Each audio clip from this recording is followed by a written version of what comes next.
Hello दोस्तों। आज का सवाल है कि एसिड यानी कि अम्ल क्या होते हैं, बेस यानी कि क्षार क्या होते हैं और सॉल्ट यानी कि लवण क्या होते हैं। ठीक है, तो एसिड बेस और सॉल्ट क्लास 10 का ये चैप्टर है जिसके बारे में आज हम लोग कंप्लीट करेंगे। ढेर सारे सवालों का जवाब हम लोग ढूंढेंगे इसमें और कॉन्सेप्ट को क्लियर करेंगे। ठीक है, तो मैं हूं सत्यम सिंह और सत्यम आर फाउंडेशन में आप सभी का हार्दिक स्वागत है। आइए वीडियो शुरू करते हैं। तो सबसे पहले यहाँ पे एसिड बेस और सॉल्ट में हम एसिड के बारे में बात करते हैं। एसिड, तो हमारे आसपास बहुत सारी ऐसी चीजें हैं जिसको अगर हम टेस्ट करते हैं तो टेस्ट करने पर वो चीजें हमें सोर लगती हैं। SOUR, सोर का मतलब होता है बाबू खट्टा। ठीक है, तो टेस्ट करने पर अगर कोई चीज खट्टा लग रहा है, जैसे नींबू, नींबू का रस होता है। ठीक है, उसको आप चम्मच में निकालिए और उसको टेस्ट करिए तो बिल्कुल खट्टा लगेगा। तो वो जो खट्टापन होता है ना, वो एक सब्सटेंस की वजह से होता है, एक मटेरियल की वजह से होता है जिसको हम कहते हैं एसिड। ठीक है, तो मतलब कि जब चीजें सर्च की जा रही थी तो वैज्ञानिकों को कुछ चीजें खट्टी मिली कि खट्टापन इसमें होता है, तो उस खट्टेपन के लिए एक नाम दे दिया गया, उसका नाम रखा गया एसिड। ठीक है, तो एसिड क्या होता है?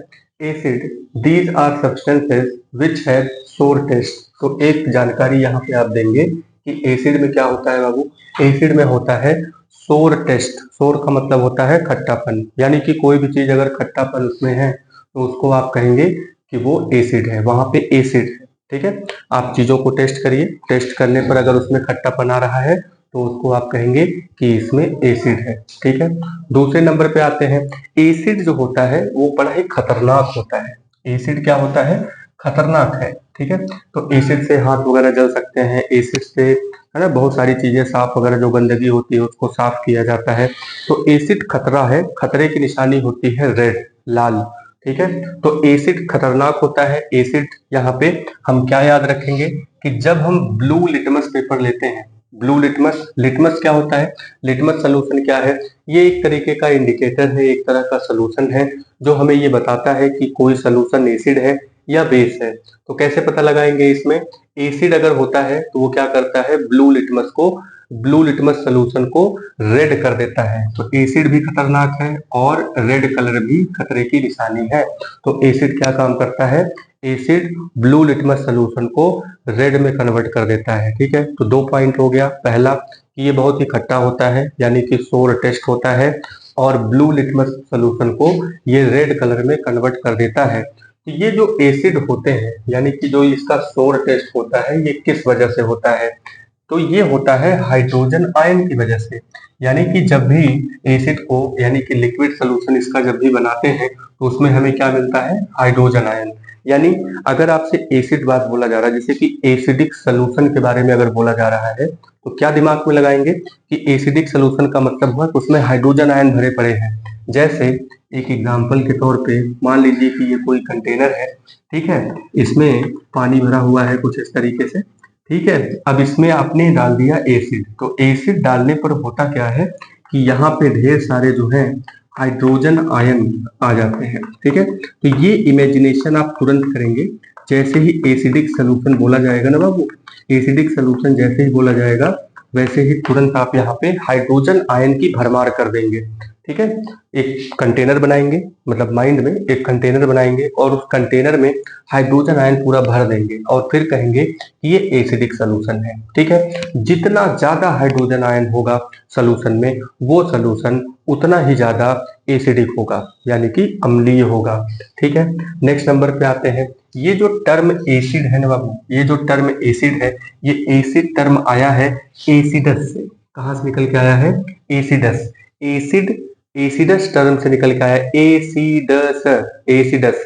ठीक है, तो एसिडस जो शब्द है ये एक लैटिन एक भाषा होती है, तो ये लैटिन वर्ड है एसिडस। एसिड जो है एसिडस से निकल करके आया है। ठीक है, और इस एसिडस का मतलब होता है सोर। ठीक है, यानी कि जो चीजें खट्टी होती है उसका नाम रमेश, सुरेश और दिनेश क्यों नहीं रख दिया गया? वो इसलिए नहीं रखा गया क्योंकि खट्टापन उसमें होता है और खट्टेपन के लिए लैटिन भाषा में एसिडस शब्द यूज किया जाता है। तो नॉर्मल कंडीशन में हम लोग उसको एसिड बोलते हैं। ठीक है, एसिड बोला जाता है। तो चलिए देखते हैं यहाँ पे कुछ स्ट्रॉन्ग एसिड दिया हुआ है। ठीक है, स्ट्रॉन्ग एसिड क्या होते हैं और वीक एसिड क्या होते हैं। ठीक है, और दो तरीके के और भी हैं, एक कंसेंट्रेटेड एसिड है और एक डाइल्यूट एसिड है। ठीक है, तो स्ट्रॉन्ग एसिड क्या होता है। स्ट्रॉन्ग एसिड देखिए वो होता है बाबू, जिसको जब हम लिक्विड में डालते हैं, मतलब जब वाटर में उसको हम डालते हैं, ठीक है, तो स्ट्रॉन्ग एसिड में क्या होता है कि दे डिसोसिएट कंप्लीटली। ठीक है, यानी कि strong acids dissociate into hydrogen ion completely and rapidly, यानी कि बहुत तेजी से और पूरी तरीके से एसिड जो होता है, स्ट्रॉन्ग एसिड, वो पानी में तुरंत हाइड्रोजन आयन बहुत सारे देने लगता है। ठीक है, वीक एसिड क्या होते हैं। वीक एसिड वो होते हैं, ये भी हाइड्रोजन आयन देते हैं लेकिन बहुत कम हाइड्रोजन आयन देते हैं, यानी कि पूरी तरीके से डिसोसिएट नहीं होते हैं। अगर आपसे ये पूछा जाए व्हाट आर स्ट्रॉन्ग एसिड्स, तो व्हाट आर स्ट्रॉन्ग एसिड्स का आंसर आप ये लिखेंगे कि those acids which completely dissociate in liquid solution, यानी कि जो पूरी तरीके से डिसोसिएट हो जाते हैं, वो भी किसमें, हाइड्रोजन आयन में। ठीक है, वीक एसिड क्या होते हैं। वीक एसिड का मतलब होता है कि यहाँ पे वीक एसिड वो है जो कंप्लीटली हाइड्रोजन आयन में डिसोसिएट नहीं होते हैं। ठीक है, तो स्ट्रॉन्ग एसिड का एग्जांपल यहाँ पे है, ये है HCl, ये नाम सुना ही होगा आपने, ये हमारे स्टमक में भी बनता है।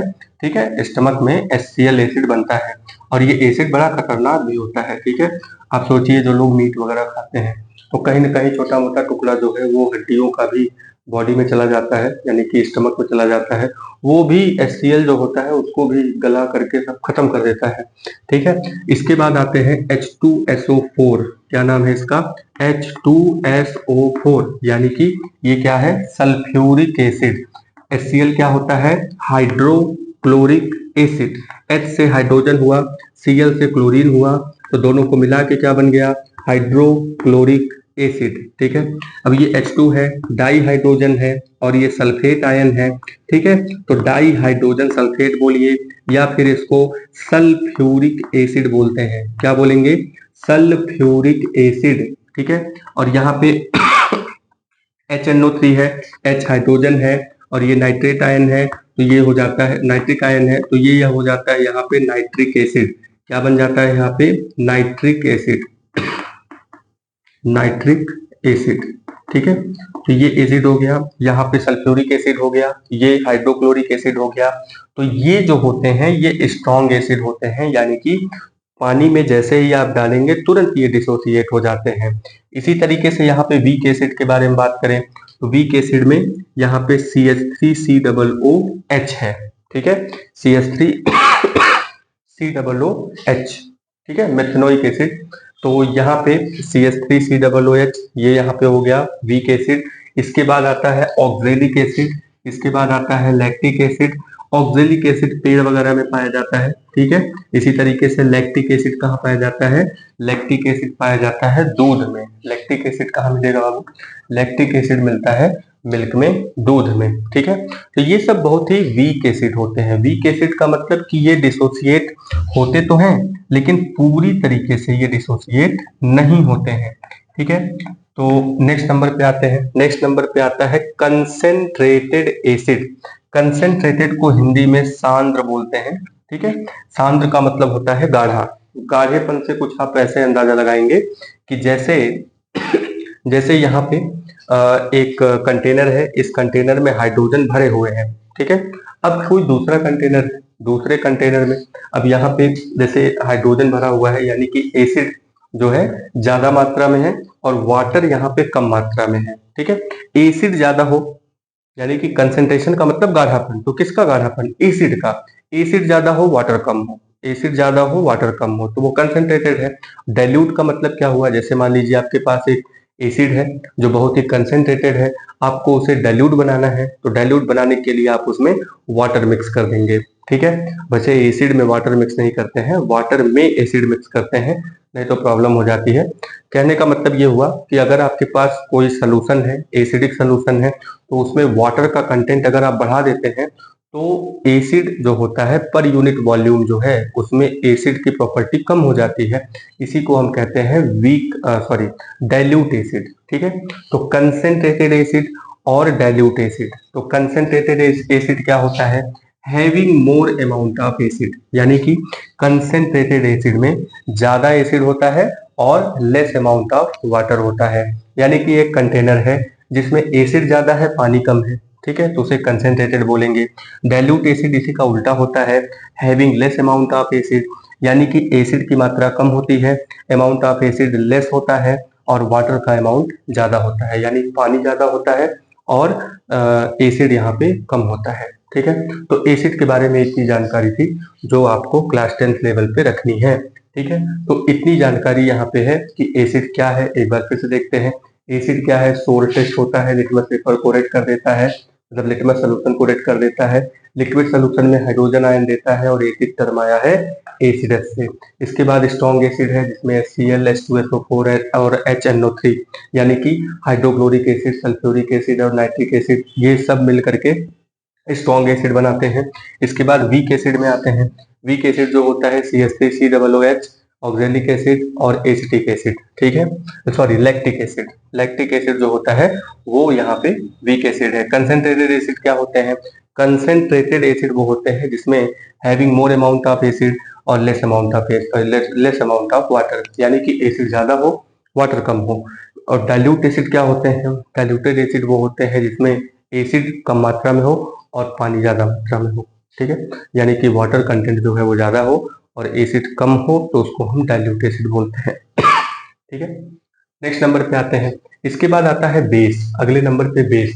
तो वैज्ञानिकों ने बेस वर्ड जो है वो किसके लिए यूज किया है, बेस वर्ड यूज किया है उन चीजों के लिए जिनका टेस्ट बिटर होता है। बिटर का मतलब कड़वा। ठीक है, तो यहाँ पे दीज आर, यानी bases are the substances which are bitter in taste, यानी कि टेस्ट में ये कैसे होते हैं, बिटर होते हैं। बिटर का मतलब होता है कड़वा। बिटर का मतलब क्या हुआ, कड़वा। यानी कि बेसिस क्या होते हैं, बेसिस वो होते हैं जो बिटर होते हैं टेस्ट में और टच करने पर ये सोपी होते हैं। सोपी का मतलब होता है साबुन की तरह, सोपी मतलब साबुन, साबुन की तरह मुलायम होते हैं। ठीक है, तो बेसिस क्या होते हैं, बेसिस जो है वो बिटर है और यहाँ पे ये सोपी होते हैं। Basis turn blue litmus solution into blue litmus solution को नहीं, रेड लिटमस सोल्यूशन को। बेस यहाँ पे क्या करता है, रेड लिटमस सोल्यूशन अगर है तो उसको क्या कर देता है, वो ब्लू कलर में कन्वर्ट कर देगा। और यहाँ पे एसिड क्या करता है, एसिड ब्लू लिटमस सोल्यूशन को रेड में कन्वर्ट कर देता है। बेस क्या करते हैं, बेस रेड लिटमस सोल्यूशन को ब्लू में कन्वर्ट करते हैं। तो एसिड खतरा है तो इसलिए रेड याद रखेंगे, और बेसिस बी है यानी कि ये ब्लू। बी मतलब बेस, बी मतलब ब्लू।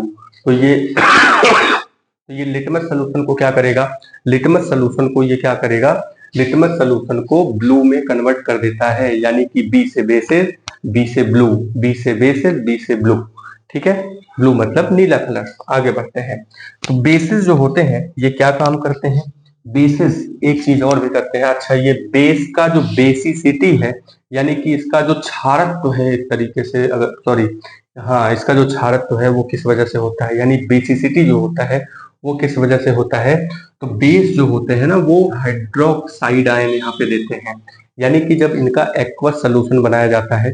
एक्वस सोल्यूशन का मतलब क्या है, एक्वस सोल्यूशन का मतलब है कि पानी में सोल्यूशन। जब पानी में आप इनको मिलाते हैं, जब पानी में आप बेस को मिलाएंगे तो वहां पे क्या मिलता है, हमें हाइड्रोक्साइड आयन मिलता है। क्या मिलेगा, हाइड्रोक्साइड आयन मिलता है। ठीक है, और उसके बाद हाइड्रोक्साइड आयन, अब फिर से वही बात है कि एक कंटेनर आप इमेजिन करिए, ये रहा कंटेनर जिसमें OH minus, OH minus, OH minus, है ना, इस तरीके से करके ये सब OH माइनस जो है घूम रहे हैं। तो जैसे ही OH माइनस वाली चीजें होती हैं तो इनका जो टेस्ट होता है, पहली बात तो वो बिटर टेस्ट होगा। कैसा टेस्ट होता है, बिटर टेस्ट होता है, और इसमें हाइड्रोक्साइड आयन मिलता है। ठीक है, तो यहाँ पे कौन कौन से एसिड मतलब बेस है, तो स्ट्रॉन्ग बेस है, वीक बेस है। तो स्ट्रॉन्ग बेस कौन सा होता है, स्ट्रॉन्ग बेस वो है जैसे NaOH यानी sodium hydroxide, KOH potassium hydroxide, CaOH2, CaOH taken twice, यानी कि कैल्शियम हाइड्रोक्साइड। ठीक है, तो नाम पे ध्यान दीजिए, बहुत सिंपल सिंपल नाम है। सोडियम है, हाइड्रोक्साइड है, पोटेशियम हाइड्रोक्साइड, कैल्शियम हाइड्रोक्साइड, और वीक बेस में एक बड़ा ही बेहतरीन एग्जाम्पल है अमोनियम हाइड्रोक्साइड। क्या नाम है इसका? ये अमोनियम आयन है, यहाँ पे NH4, और ये हाइड्रोक्साइड है, तो दोनों को मिल गए आपस में, तो दोनों को मिला करके नाम क्या बनेगा? Ammonium hydroxide. ठीक है, अमोनियम हाइड्रोक्साइड क्या बन गया? Ammonium hydroxide. इसके बाद एक और टर्म आता है एल्कलीज। ठीक है, तो वैज्ञानिकों ने देखा कि जो बेसिस है अगर उनको पानी में मिलाया जाए, ठीक है, बेस जो होते हैं अगर उनको वाटर में मिक्स किया जाए तो सारे बेस जो होते हैं वो वाटर में मिक्स नहीं होते हैं। ठीक है, तब वो वाटर में मिक्स नहीं हो रहे थे, तो यहाँ पे कुछ बेस ऐसे हैं जो वाटर में मिक्स हो जा रहे थे, तो उनके लिए भी एक नाम रख दिया गया। ठीक है, तो जो बेस वाटर में मिक्स हो जाते हैं तो उनको कहा जाता है एल्कलीज। क्या नाम दिया गया है उनको? एल्कलीज। एल्कलीज जो नाम है, ये नाम है उन बेसिस के लिए जो वाटर में मिक्स हो जाते हैं। जैसे these are bases which are soluble in water. तो जितने भी स्ट्रॉन्ग बेस हैं, ठीक है, स्ट्रॉन्ग बेस में कौन कौन है? सोडियम हाइड्रोक्साइड है, पोटेशियम हाइड्रोक्साइड है, कैल्शियम हाइड्रोक्साइड है, इसी तरीके से बाकी के जो हाइड्रोक्साइड है वो सब यहाँ पे एल्कलीज होते हैं क्योंकि वो वाटर में मिक्स हो जाते हैं। ठीक है, अब जरा यहाँ पे एक चीज देख लीजिए, जैसे ये HCl है, तो HCl जब यहाँ पे टूटता है तो हाइड्रोजन प्लस और क्लोरीन माइनस में टूट जाएगा। इसी तरीके से H2SO4 की बात करें, H2SO4 जो होता है ये जब टूटेगा तो 2 hydrogen plus plus SO4 double minus. ठीक है, ये और इसके बाद HNO3 है, HNO3। HNO3 की अगर हम बात करें तो हाइड्रोजन प्लस में प्लस NO3 माइनस में हो जाएगा। ठीक है, ये कुछ इस तरीके से यहाँ पे हुआ, और आगे भी डिसोसिएशन देख लेते हैं। ये सब प्रोसेस है जब आप पानी में डालते हैं इनको तब। ठीक है, इसके बाद एक और देख लेते हैं यहाँ पे बेस के बारे में। जैसे यहाँ पे NaOH है, तो NaOH को जब आप पानी में डालते हैं तो यहाँ पे क्या निकल के आता है? सोडियम प्लस और OH माइनस। ठीक है, और इसी तरीके से KOH है, KOH को यानी पोटेशियम हाइड्रोक्साइड को जब वाटर में मिक्स करते हैं तो पोटेशियम प्लस हो जाता है और OH माइनस हो जाता है। नेक्स्ट नंबर पे कैल्शियम हाइड्रोक्साइड है। कैल्शियम हाइड्रोक्साइड को जब आप वाटर में डालते हैं तो calcium +2 plus OH 2OH minus. ठीक है, तो यहाँ पे देखिए ये आपको OH मिला है, यहाँ पे OH मिला है, और यहाँ एसिड की अगर बात करें तो यहाँ पे हमें जो मिल रहा है वो है हाइड्रोजन आयन। ठीक है, तो एसिड की एसिडिटी हाइड्रोजन आयन की वजह से होती है। बेस की जो बेसिसिटी होती है, बेस की जो बेसिसिटी होती है वो हाइड्रोक्साइड आयन की वजह से होती है। ठीक है, तो अगली हेडिंग डालिए आप सॉल्ट्स। ठीक,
माफ करिएगा, माइक ऑन करना भूल गए थे।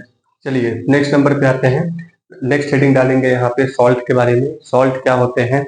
Salts are the compound formed from reaction of acids and base, यानी एसिड और बेस को जब आपस में मिक्स करते हैं तो वहां पे हमें सॉल्ट मिलता है। ठीक है, वैज्ञानिक देखिए बहुत ही क्यूरियस होते हैं। उनको जब पता चला कि हमारे आसपास जो चीजें हैं उनको टेस्ट करने पे कुछ चीजें खट्टी मिल रही हैं, यानी एसिड की तरह है, और कुछ चीजें जो है वो बिटर है यानी कि बेस है।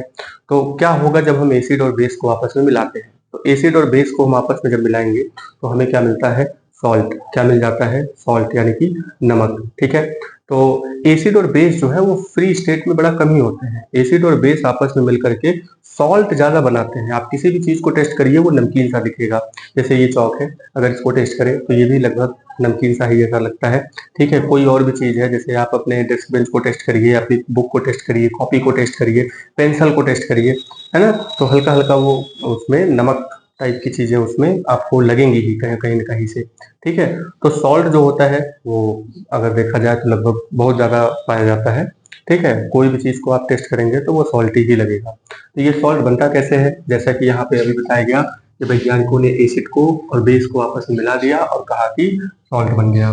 ठीक है, तो यहाँ पे एक मान लीजिए कंटेनर है, इसमें आपने एक तरफ से डाल दिया एसिड, ठीक है, और एक तरफ से डाल दिया आपने बेस।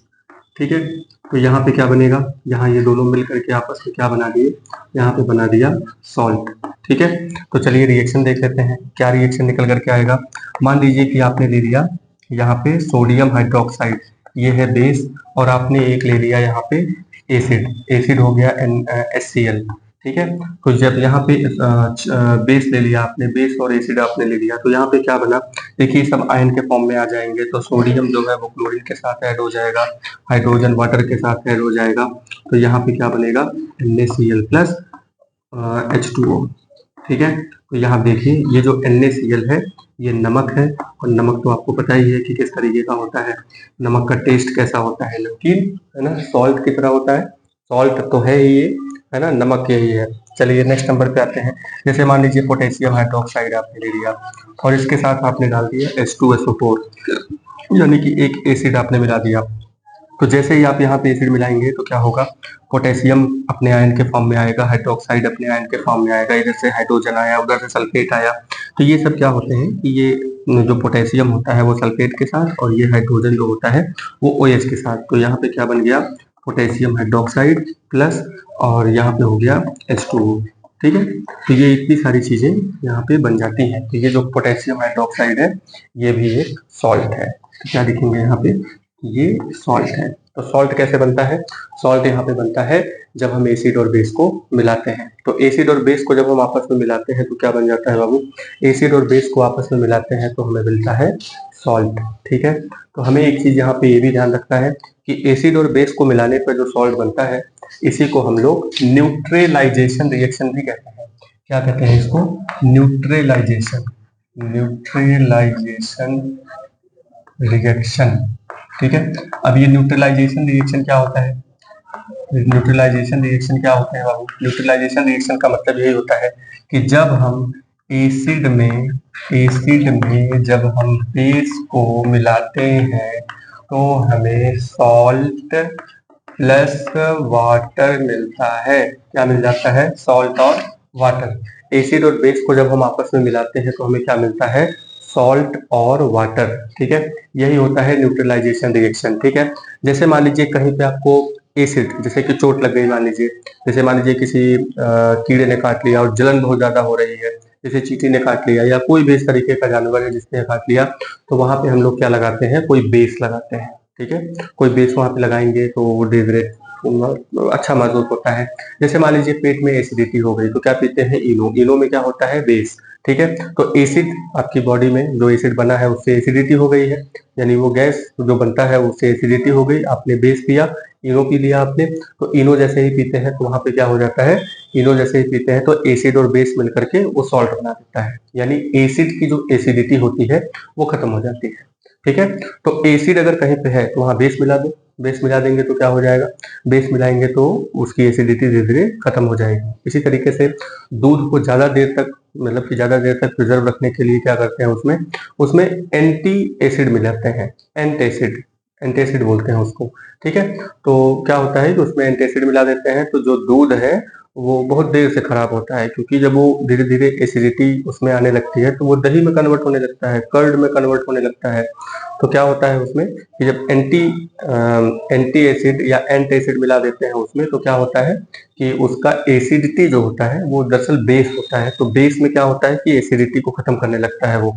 ठीक है, तो इससे क्या होता है कि वो एसिड में कन्वर्ट नहीं होता और दूध आपका सेफ रहता है, बचा रहता है। ठीक है, इसकी तरीके से हम लोग आते हैं। एक और है यहाँ पे इंडिकेटर, इसको हिंदी में क्या कहते हैं, सूचक। हिंदी में क्या कहते हैं इसको, सूचक कहेंगे। ठीक है, क्या है ये, इंडिकेटर। इंडिकेटर, अच्छा बाइक में जब आप देखते होंगे कि इंडिकेटर होता है, तो इंडिकेटर क्या होता है, इंडिकेटर जब आप जलाते हैं तो इससे पता चलता है, पीछे वालों को सूचना मिलती है कि आप इधर घूमने वाले हो, इधर घूमने वाले हो। ठीक है, तो इसी तरीके से एसिड है कि बेस है, जैसे आपको कोई सोल्यूशन दे दिया गया वो कलरलेस है, यानी कि उसका कोई कलर नहीं है, तो वहां पे आपसे कहा गया कि भैया बताओ कि ये एसिड है कि बेस है, तो आप क्या करेंगे, वहां पे आप लेकर के आएंगे इंडिकेटर। ये इंडिकेटर जो होते हैं ना, ये सूचना देते हैं। इंडिकेटर जो होते हैं ये सूचना देते हैं। कैसे सूचना देंगे ये सूचना देते हैं यहाँ पे कि these are the substance which change their colour. ये अपना कलर चेंज कर देंगे या फिर यहाँ पे स्मेल चेंज कर देंगे। ठीक है, अपना कलर चेंज करके या फिर स्मेल चेंज करके, उनमें जो महक होती है ना वो चेंज हो जाती है। ठीक है, तो ये तब पता चल जाता है हमें कि यहाँ पे क्या चीजें हैं। तो टाइप्स ऑफ इंडिकेटर यहाँ पे है। तो टाइप्स ऑफ इंडिकेटर में 3 तरह के इंडिकेटर हैं। पहला है नेचुरल इंडिकेटर, तो नाम पे ध्यान दीजिए। नेचुरल इंडिकेटर वो होते हैं जो हमें नेचर में मिलते हैं। तो नेचर में इंडिकेटर मिलेगा हमें प्लांट से। ठीक है, तो वो कौन कौन सी चीजें हैं, जैसे यहाँ पे लिटमस है। तो लिटमस जो होता है, ठीक है, ये हमें नेचर से मिलता है। इसके बाद रेड कैबेज लीव्स है। ठीक है, रेड लाल बंद गोभी, ठीक है, उसकी जो पत्तियां होती है वो जो होती है उसका जो एक्सट्रैक्ट होता है वो भी एक इंडिकेटर का काम करता है। फ्लावर ऑफ हाइड्रेंजिया, ये बड़ा ही इंपॉर्टेंट है, ये ध्यान से नाम याद करिए। हाइड्रेंजिया, हाइड्रेंजिया, हाइड्रेंजिया प्लांट का जो लीफ सॉरी फ्लावर होता है वो भी बड़ा ही इंपॉर्टेंट है। ठीक है, तो उसको आप यहाँ पे इंडिकेटर के फॉर्म में यूज कर सकते हैं। इसके बाद आता है हमारा टर्मरिक। टर्मरिक मतलब क्या होता है, टर्मरिक मतलब होता है हल्दी। ठीक है, तो टर्मरिक भी एक नेचुरल इंडिकेटर है। टर्मरिक क्या है, एक नेचुरल इंडिकेटर है। ठीक है, आप इसका प्रैक्टिकल तो घर पे भी कर सकते हैं। आप जाइए कैल्शियम कार्बोनेट लेकर के आइए, यानी चूना लेकर के आइए। ठीक है, तो चूना लेकर के आइए, उसमें टर्मरिक मिला दीजिए। टर्मरिक जैसे ही मिलाएंगे वो देखो रेड हो जाता है, कलर चेंज हो जाता है उसका। ठीक है, तो अब जैसे पहले के समय में जो ये जादूगर वगैरह आते थे, जो गांव देहात में जो इस तरीके से आते थे लोग, तो वो लोग ऐसे ही बेवकूफ बनाते थे, है ना। तो एसिड बेस, फिर उसमें इंडिकेटर मिला देते थे, कलर रेड हो जाता था, तो कहते थे यहाँ पे भूत है। तो वो सब चीजें होती थी पहले। ठीक है, लेकिन वो सब साइंटिफिक चीजें होती हैं। तो टर्मरिक जो होता है वो भी एक नेचुरल इंडिकेटर है। आप जाइए चूना लेकर के आइए, चूना में हल्दी मिला दीजिए, जैसे ही उसको मिलाएंगे वो नेचुरल इंडिकेटर है, वो रेड कलर में कन्वर्ट हो जाएगा। चूना नहीं मिल रहा है तो आप डिटर्जेंट सोप अगर है तो उसमें भी आप टर्मरिक को मिला सकते हैं। ठीक है, इसी तरीके से सिंथेटिक इंडिकेटर है। अब देखिए इंसान क्या करता है कि अगर उसको नेचुरल चीजें मिल रही हैं तो ठीक है, नहीं मिलती तो वो क्या करता है, वो फैक्ट्री में बना देता है उसको लैब में। ठीक है, तो यहाँ पे सिंथेटिक इंडिकेटर भी बना दिया गया। ठीक है, तो ये जो होते हैं ये केमिकल सब्सटेंस होते हैं, ये सिंथेटिक केमिकल सब्सटेंस होते हैं। दीज आर केमिकल सब्सटेंसेस, जैसे यहाँ पे एक नाम है मेथिल ऑरेंज। क्या नाम है इसका, मेथिल ऑरेंज। और दूसरा है यहाँ पे फिनोल्फथेलीन, फिनोल्फथेलीन, फिनोल्फथेलीन। ठीक है, ये नाम है इसका। इसके बाद आता है ऑल्फैक्टरी इंडिकेटर। ऑल्फैक्टरी का मतलब होता है, ऑल्फैक्टरी वर्ड जो होता है ना, ये सांस से संबंधित है। सांस यानी कि महक हो गया, तो महक को लेकर के यहाँ पे एक इंडिकेटर होता है। These substances have different different order. Order का मतलब होता है महक। ऑर्डर का मतलब ये ऑर्डर नहीं है, ये ऑर्डर है, ODOUR। ऑर्डर का मतलब होता है महक। ठीक है, तो अलग अलग सब्सटेंस में अलग अलग, जैसे कि एसिड है तो उसमें महक अलग होगी, बेस में महक अलग होगी। ठीक है, तो अगर हमारे पास ऑल्फैक्टरी इंडिकेटर है तो उससे भी आप पता लगा सकते हैं कि एसिड कौन है, बेस कौन है।